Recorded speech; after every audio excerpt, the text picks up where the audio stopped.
it's a real pleasure to be here 25 years after the beginning of ERF.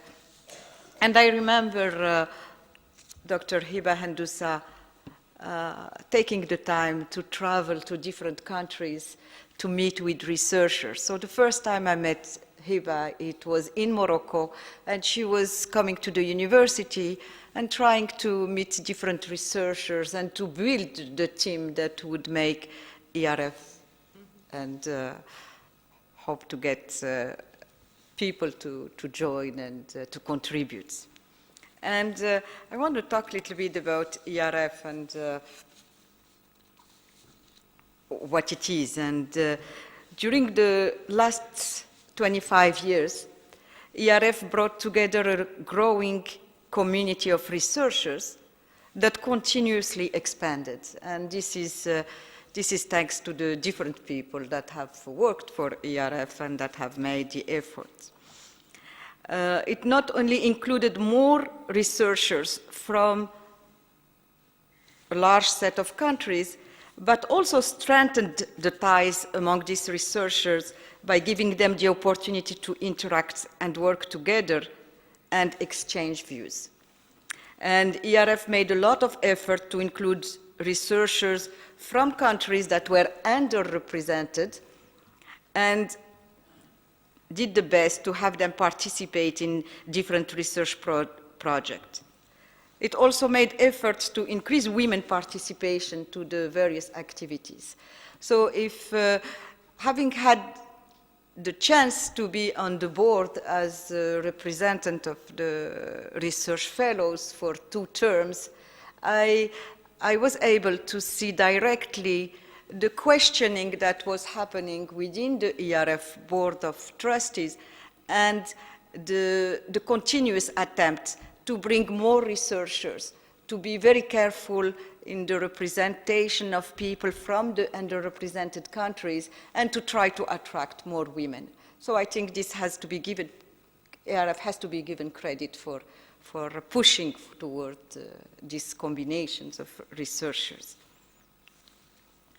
Another thing that I have seen ERF doing during the last 25 years is to adjust the list of subjects covered to be as close as possible to the concerns of the region. Because one has to see that ERF has started with a limited number of specific areas where we first started looking essentially to trade, finance, labor. But throughout the year, and looking at the evolutions of the different countries and of the region as a big unity, if you want, well, the number of subjects were of new subjects were progressively identified. And for example, questions such as the political economy were added, the questions, unfortunately, very unfortunately, the questions of conflict, of post-conflict, etc., and the questions of values, and all these are new areas that ERF has progressively made a part of its interest, if you want. And this is an ongoing trend, and today, again, new areas are appearing, such as knowledge, and ERF is doing its best to look into these new areas as well. And I am sure, and for the next 25 years, that new subjects are going to appear, and there will be a need to renew the subject areas as we go along. Another thing that I think ERF rightly did, if you want, and I think was good at doing, was to combine the conduct of research by experienced researchers and capacity building, and trying to push young researchers to do more research. And I think a lot of the older researchers, like I am, and were invited to help train the younger researchers, and I'm thinking about the work that Raghi Assad did with the different people and the different courses, and I think Esfahani also contributed. So there is a lot of effort that is done, not only to retain the new researchers, but also to help them progress and become confirmed researchers. And I think that's something that ERF did very well. I'm not going to go back into the question about the identified difficulty to access data. And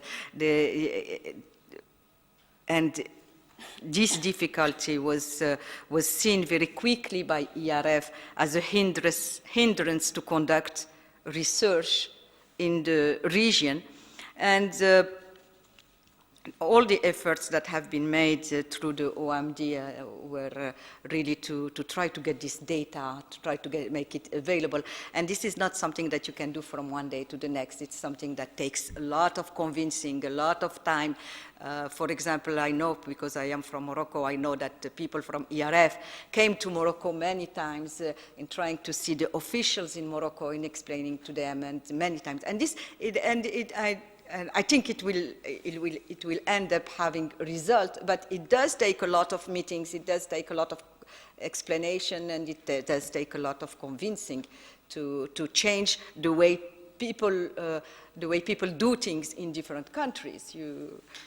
It is important.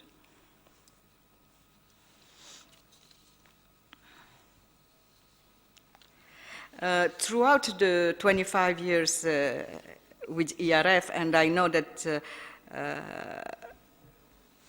that Mustafa sees this as something that is still not done, which is the need to reach policymakers.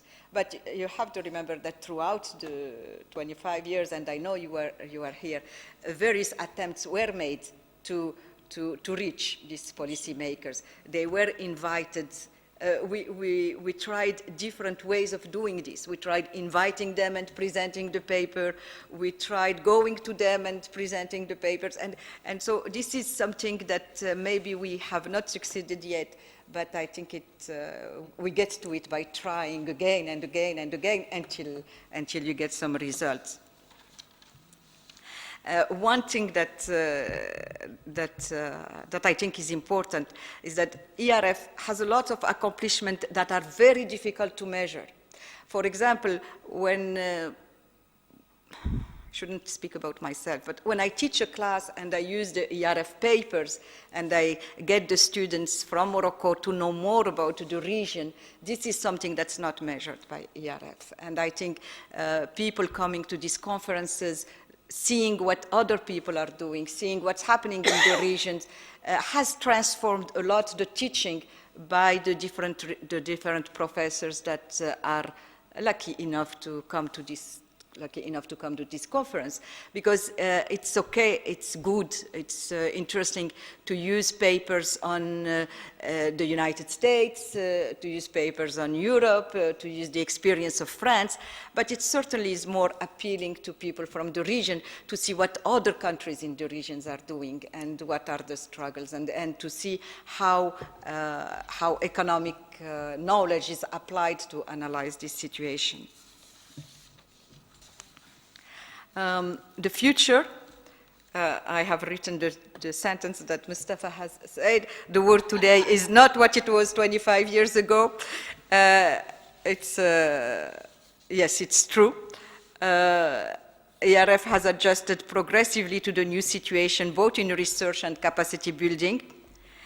I think one way that ERF might want to go, I think the digital transformation will make outreach easier for ERF through, even though direct interactions remain extremely important, but I think that the digital transformation in the world is probably going to inspire ERF to do things a little bit differently.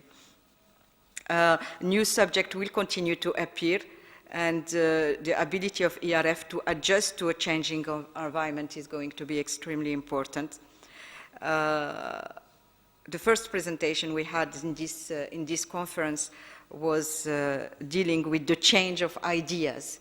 And the change of ideas, as was explained by Collier, Collier in the first presentation of this conference, the change of ideas do not appear very quickly, and it's very difficult to put in place. It's very difficult for people to change the way they do things and to change ideas. And I'm extremely proud to have been associated with ERF, because I think ERF will change ideas about the region. Thank you.